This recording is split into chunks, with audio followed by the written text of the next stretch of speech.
오늘부터 가계대출 제도가 크게 바뀝니다.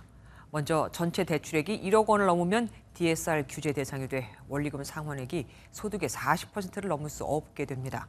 원래는 2억 원이 기준이었는데 규제가 강화된 거죠. 대신 생애 첫 주택을 살 때는 주택 가격과 소득에 관계없이 집값의 80%까지 대출을 받을 수 있습니다. 신용대출도 연소득의 2배 이상 허용되는 등 서민과 실수요자를 위한 대출 규제는 완화되는데 금리가 너무 올라서 대출 부담은 더 커졌죠. 은행들은 이자 장사에 혈안이라는 여론에 자발적으로 외대 마진을 줄인다고 했었는데 그런데 자세히 보니 대출 금리 인하는 실수요자가 체감하기 어렵고 많은 이자를 주겠다는 이해 적금은 대부분 미끼용일 뿐이었습니다. 윤지원 기자가 취재했습니다.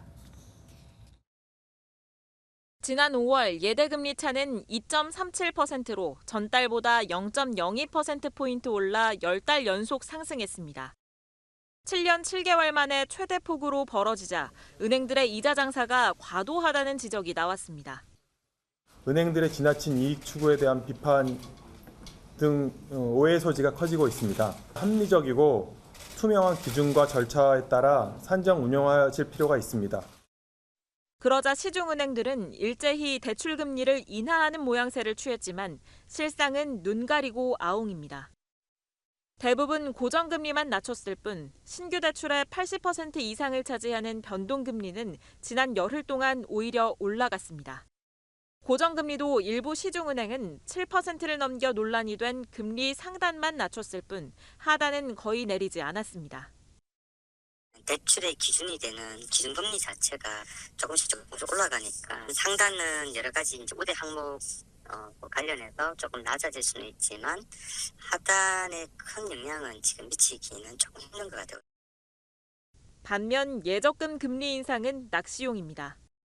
5%대 고금리를 내세우고 있지만 대부분 신규 고객 유치를 위한 수단이고 까다로운 우대금리 요건을 충족해야 합니다.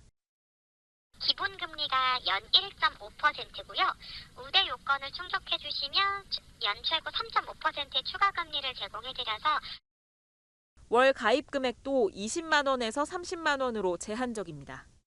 부수 거래를 유치하기 위한 하나는 미끼 상품으로 볼 수 있기 때문에 금융 소비자들의 금리에 대한 이 신뢰성을 훼손을 시키고요. 금융 소비자를 위한 상품인지 안 그러면 은행의 영업을 위한 상품인지 분간이 안 돼요.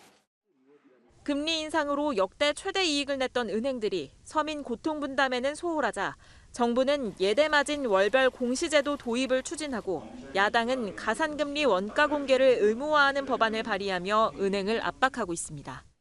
MBN 뉴스 윤지원입니다.